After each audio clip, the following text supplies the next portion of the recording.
E temos aqui um tweet de um espectador do Opinião no Ar, Elisael Alves, e a pergunta dele é a seguinte: a inteligência artificial, Google, está utilizando esses algoritmos para escutar tudo que você fala perto do celular e no ambiente. O Dr. Durso já falava um pouquinho disso. Já percebeu que algo que você disse, querer comprar ou assunto relacionado, acaba aparecendo em algum anúncio patrocinado? Dr. Durso, não tem como escapar disso, não é contra a lei.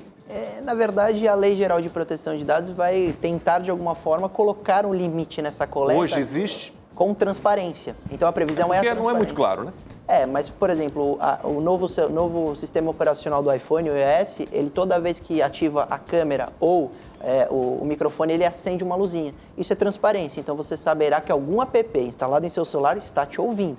Pelo menos espera-se que isso funcione com 100% de transparência. Então, o nosso telespectador tem razão quando ele fala que ele conversou perto do celular e recebe publicidade direcionada. Mas como o nosso colega Arnor falava, o algoritmo não é de todo mal. Ele tem o seu lado positivo da evolução do marketing digital, que é muito mais barato você ter um impulsionamento direcionado, atingir um público-alvo, e isso é excelente, é maravilhoso. O problema foi quando isso se tornou uma enorme invasão de privacidade e esse dado não é usado para marketing. Esse dado é usado para criação de fake news, para golpes na internet, aí que começa a preocupar. Então, o algoritmo, ele em tese, como as redes sociais, são situações maravilhosas. Mas quando a rede social começa a ter todo esse problema de saúde mental, de vício, de suicídios e etc., isso preocupa. Então, a internet não tem que ser demonizada, mas nós devemos debater sobre isso para saber esses problemas, até porque o documentário, a Amanda lembrou do Dilema das Redes, ele relata que só se utiliza o termo usuário para usuário de droga e usuário das redes sociais, porque são vícios que a gente acaba lidando no dia a dia. Eu acho que você tocou num ponto bem interessante aí, eu queria ouvir o doutor nesse sentido, que é o vício pelo like. Hoje em dia é tão viciante quanto droga para muitas pessoas a aceitação, o like. E aí a minha pergunta, doutor, quando a gente fala de adolescentes, até crianças, porque hoje em dia o acesso ao Instagram é tudo muito fácil e muito precoce, não ter esse like, né? O quanto isso também não provoca alguns distúrbios, não só do ponto de vista social, mas até indo ali um pouco... Isso causa problemas graves, né? Pro futuro, psicológicos, saúde mental mesmo, né? Perfeito, Silvio. Você chegou num ponto que eu queria chegar. Quando a gente fala sobre isso, os medos da gente como ser humano, eles vão mudando ao longo do tempo. Então, desde o momento que a gente nasce até a nossa terceira idade. E a gente sabe que o final dali da infância e a adolescência, a aceitação pelos pares, ela é extremamente importante. Então, todo mundo lembrar que quando adolescente, a sensação de exclusão, né, é uma das que mais doem, né? Ou seja, às vezes mais do que ser odiado por uma pessoa é ser excluído ou não ser, né, aceito pelos seus semelhantes. E a rede, ela traz isso. Você tem o pop, né, aquela pessoa que que se desponta em várias características e ela que está liberando dopamina, está com prazer e está se refazendo, e aquela outra pessoa, criança, adolescente, que sente, faz a coisa e não tem um acolhimento, ou pelo contrário, tem os haters digitais. Então, hoje existe toda uma cultura, e os adolescentes sofrem muito isso, quando a gente vê, né, que eles têm aquelas pessoas que sofrem um bullying digital, que é muito mais pesado, por quê? Porque ele tem um alcance muito maior, ou seja, não é só aquela pessoa que está na classe da escola daquela criança, às vezes é o colégio inteiro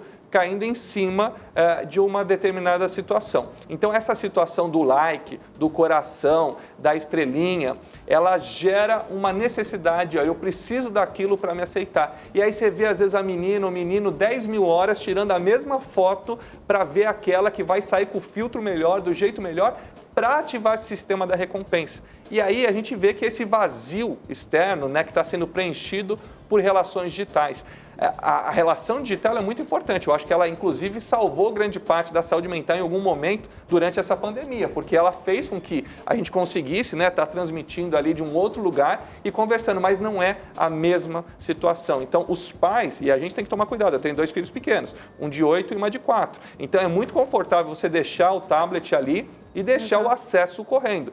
E essas crianças, inclusive hoje, é proibido, vocês olharem, né, o YouTube, você não pode fazer a propaganda para este nicho. Por quê? Porque são muito mais suscetíveis a essa E influência. o que você recomenda para os pais, né? Acho que Não, por favor, doutor Dulce, fala depois. Só para continuar nesse, como é que os pais lidam com isso? Porque eu acho que esse ponto todos os pais têm sensível, essa é uma dúvida, né? preocupação em todas as Além casas. de ser uma preocupação, é alguma coisa extremamente prática. O que eu faço com esse adolescente ou essa criança que quer consumir o dado? Isso aqui é extremamente viciante. E o meu filho fala, pai, sai do celular. Ou seja, ele tem essa concepção porque toda hora eu estou falando, eu tenho a limitação. Então, por exemplo, você tem os aplicativos, o que é a melhor coisa? Limitar o uso. Então, lá em casa, você tem uma limitação que você consegue colocar, né, tanto Android como iOS, que, né, você consegue falar, olha, você pode usar 30 minutos deste aplicativo de jogo e mais. Acabou. Agora é só no outro dia. Por quê? Para você não retroalimentar. E se você olhar, né, esses grandes CEOs que saíram desse mundo digital, essas pessoas que fundaram essa estrutura na década de 90,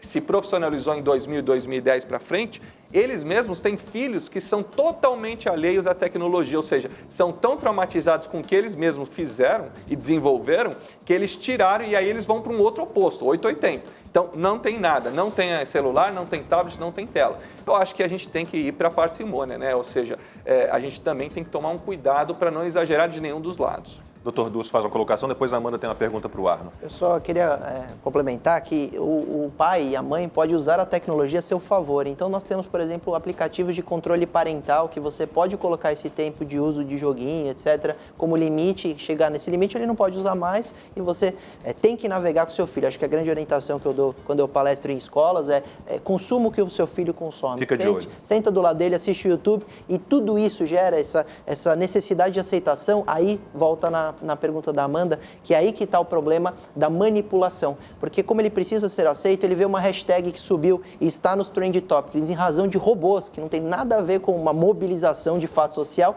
e ele quer aderir, ele quer compartilhar. Isso também é o impacto das fake news, o viés de confirmação. Ele fica tão feliz que aquela opinião pré-existente com relação ao candidato, com relação a seja quem for, e ele está certo naquela polêmica que surgiu numa fake news, que ele quer compartilhar. Então, essa necessidade de aceitação na internet para o adolescente e para o adulto que gera esse poder das redes sociais e daquele criminoso de manipular as informações também.